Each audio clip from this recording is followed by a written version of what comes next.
Halo guys, welcome back to my channel. Kembali lagi bersama saya, Komang Pratnya Sandiarsa.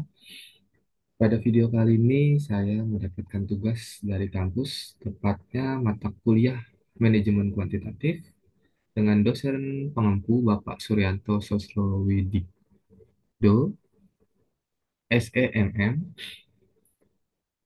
Beliau memberikan tugas kepada saya tentang bagaimana cara menggunakan aplikasi SPSS untuk melakukan uji validitas, uji reliabilitas, dan uji persamaan regresi. Sebelumnya saya kuliah di Universitas Bina Sarana Informatika di Tangerang, tepatnya di Cimone. Ya, langsung saja. Di sini kita mencari contoh skripsi dari berbagai manapun. Di sini skripsi yang saya ambil dari Google itu skripsi pengaruh kedisiplinan kerja karyawan dan kualitas pelayanan terhadap tingkat kepuasan pelanggan pada PDAM Tirta Nadi Cabang Diski. Nah, untuk memasukkan atau menggunakan aplikasi SPSS, kita harus mendapatkan data kuesioner. Nah, data kuesioner itu sudah saya rapikan sebelumnya, yang sudah saya masukkan di Excel dengan nomor responden 1 sampai 100. Lalu di sini X1-nya adalah disiplin kerja, X2 pelatihan kerja, dan Y untuk variabel Y-nya adalah kinerja karyawan.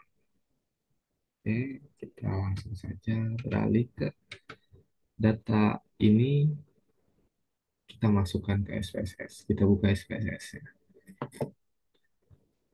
Kita sudah copy paste sebelumnya. Di sini ada variabel X1,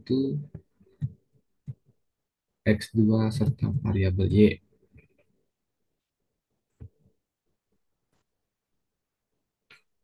Nah, yang pertama adalah uji validitas.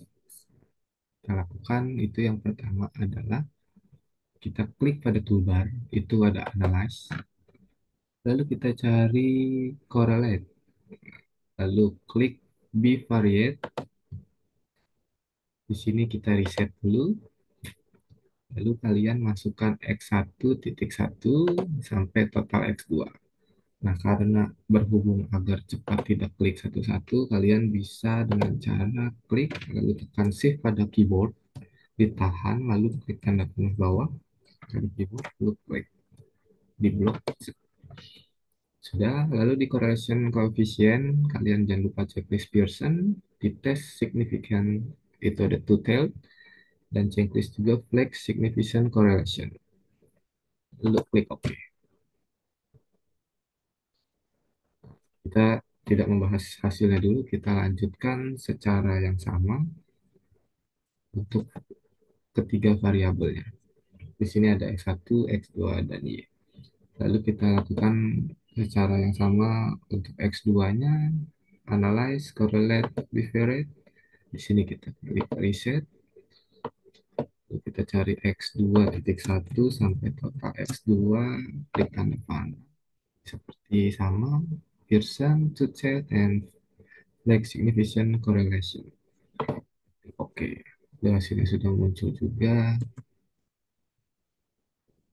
Ulangi lagi yang sama, ada variabel Y. Cari variabel Y1,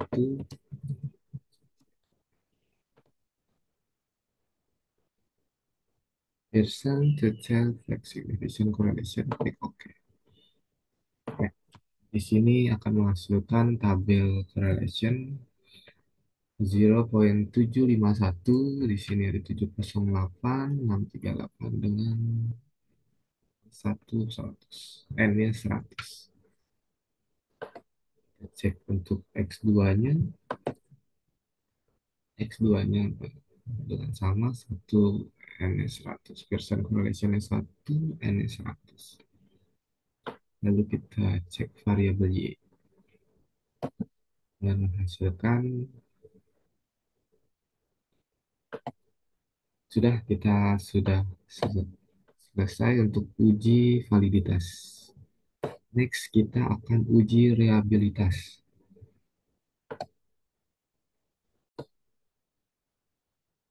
Ya, untuk uji reliabilitas dengan data yang sama, masih sama dengan data yang ini. Kita pertama klik di toolbar Analyze seperti biasa, lalu pada sini kita hanya mencari tulisan scale, lalu reliability analyze. Nah, di sini akan muncul seperti ini, lalu masukkan X1 seperti biasa kita blok tekan dengan tekan Shift dengan tanda panah bawah pada keyboard, tapi tidak sampai total. Kita hanya perlukan X1.1 sampai X1.7 saja. Oke, kita klik tanda panah. Sudah selesai itu, kita klik statistik. Pada kolom ini kita jangan lupa kita checklist pada descriptive for item, scale if item delete, dan di inter item kita klik correlation.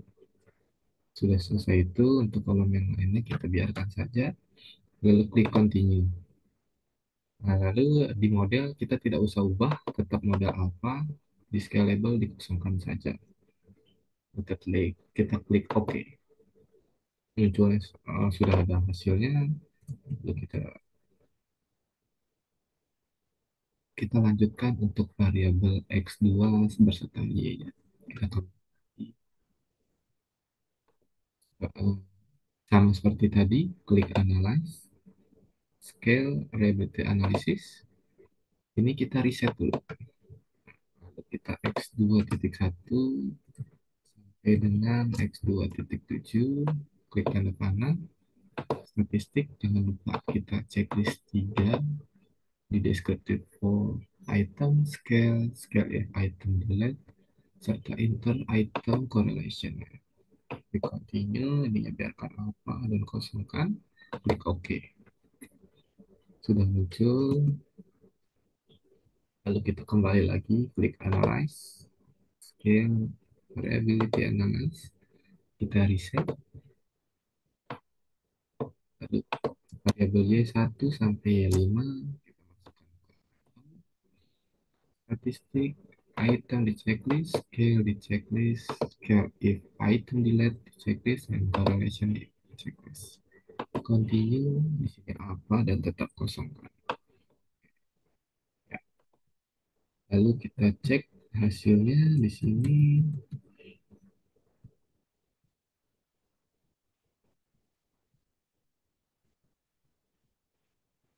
Sini correlation, variability-nya, validnya 100% valid. Kita cek dengan total 100 case-nya. End of itemnya 7 dari X1.1 sampai X1.7. Sini end of item. Kita cek untuk X2-nya. X2-nya valid, valid 100% dengan total 100%.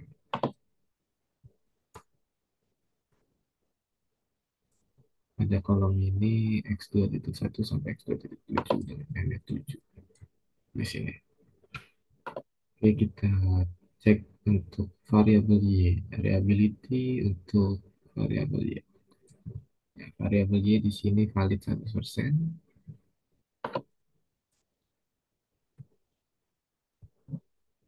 End of itemnya 5 karena hanya ada 5 pertanyaan pada Y1 sampai Y5 pada kuesionernya. Oke, setelah itu kita akan melanjutkan ke uji persamaan regresi. Oke, masuk pada tahap yang terakhir yaitu uji persamaan regresi. Nah, masih dengan data yang sama. Kita pertama klik pada toolbar itu analyze seperti kayak tadi, tetapi kita klik regression, lalu kita cari linear. Oke, maka muncul seperti ini. Ada kolom dependent dan independent. Nah, pada kolom dependent kita masukkan hanya total Y-nya saja. Nah, pada regression ini yang kita gunakan hanya totalnya saja ya. Total X1, total X2, serta total Y. Pada dependent, kita masukkan total Y, kita klik tanda panah. Lalu pada independent, kita klik total X1, lalu total X2 dimasukkan. Nah, setelah itu, kita klik statistik. Kita jangan lupa checklist estimate, lalu model fit, serta collinear diagnostic, dan Durbin Watson. Continue. Pada kolom plots, lalu kita klik lagi di kolom plots. Muncul seperti ini, jangan lupa dimasukkan pada kolom Y, itu untuk kita ambil SRESID ya. Kita klik tanda panah, serta pada kolom X, kita masukkan ZPRED. Kita klik tanda panah. Lalu jangan lupa di klik normal probability plot. Klik continue, setelah itu sampai sini kita belum selesai. Kita klik dulu di save, muncul seperti ini. Kita klik unstart result dan student result. Oke. Setelah itu baru kita klik continue. Sudah semua, kita klik OK. Maka muncul seperti ini.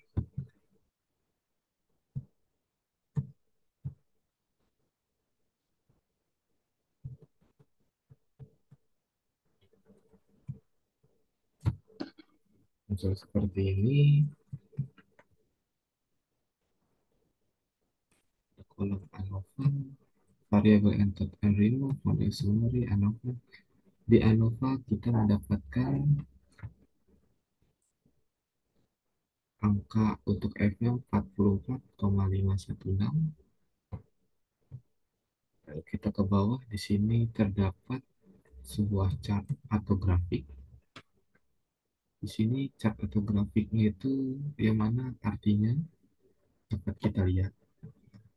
Grafik titik-titik ini menyebar mengikuti garis, garis lurus atau bisa disebut dengan garis diagonal, yang mengartikan bahwa data residual ini berdistribusi dengan normal. Lalu pada di bawah kita terdapat scarlet plot yang mana menunjukkan titik-titik ini tidak membuat pola tertentu atau seperti yang kita bilang abstrak. Jadi tidak ada pola yang jelas, dia hanya menyebar di atas 0 serta di bawah 0. Ada sumbu ini. Regression silinder residual. Maka tidak terjadi heteroskedasisitas. Ya, ya, cukup sekian penjelasan di video kali ini. Kurang lebihnya mohon maaf jika ada yang belum jelas. Mohon dimaafkan. Terima kasih. See you next video. Bye bye.